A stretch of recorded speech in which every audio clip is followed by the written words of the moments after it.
Magandang hapon po at magagabi na rin maya mga kaibigan. Latest weather update po tayo ngayong hapon po ng March July 9, 2024. Pero bago tayo magpatuloy, palike and subscribe po muna and pahit ng notification bell. Maraming salamat po. Mga kaibigan, patuloy pa rin po nating binabantayan ito pong dalawang weather system na nakakaapekto po sa ating bansang Pilipinas. Ngayong hapon ay nakita nyo naman maulan ng ilang bahagi po ng ating bansa at expected na yan pagdating sa gabi, mga isolated light rains to heavy rainfall ang ating posibleng maranasan.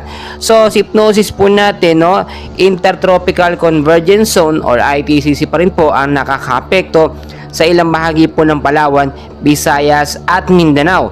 Dito naman po sa eastern section ng Luzon, easterlies naman po or yung mainit po na nanggagaling sa karagatang Pasipiko ang siyang nakakaapekto. So forecast weather condition tayo mga kaibigan, pero bago yan, wala po tayong bagyong binabantayan sa loob ng Philippine Area of Responsibility. Pero sa labas po ng PAR, meron po tayong mga binabantayan ng mga kumpol ng kaulapan or cloud cluster na posible pong maging LPA kung ito po yung magkaroon ng paggalaw or lumakas, Yung LPA posibleng maging bagyo at yun po yung ating minomonitor at binabantayan ngayon.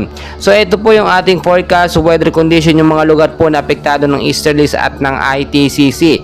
Sa area po ng Mimaropa, Western Visayas, Zamboanga Peninsula, Negros Oriental, Basilan, Sulu at Tawi-Tawi, maulap po na panahon sa mga lugar na yan ang mararanasan ngayong hapon at posibleng hanggang bukas po ng umaga.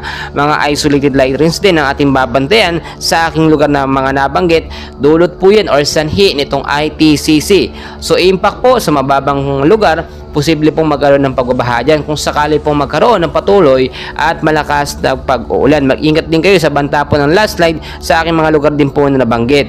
So dito naman po sa area ng Visayas at Mindanao, partly to cloudy skies po ang mararanasan dyan with isolated light rains din po to heavy rainfall pagdating sa gabi. Kaya kung kayo po lalabas ng inyong mga bahay ngayong hapon hanggang sa gabi, magdala po kayo ng payong, jacket at kapote dahil yung ITCZ ay nakakaapekto po sa mga lugar po na aking binanggit.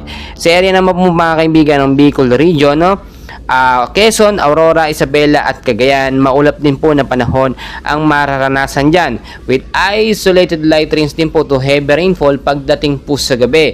So easterlies naman po o yung mainit na hangin na nanggagaling sa karagatang Pasipiko ang posible pong magpaulan dyan sa mga lugar po na aking binanggit dito sa Bicol region, Quezon, Aurora at Isabela.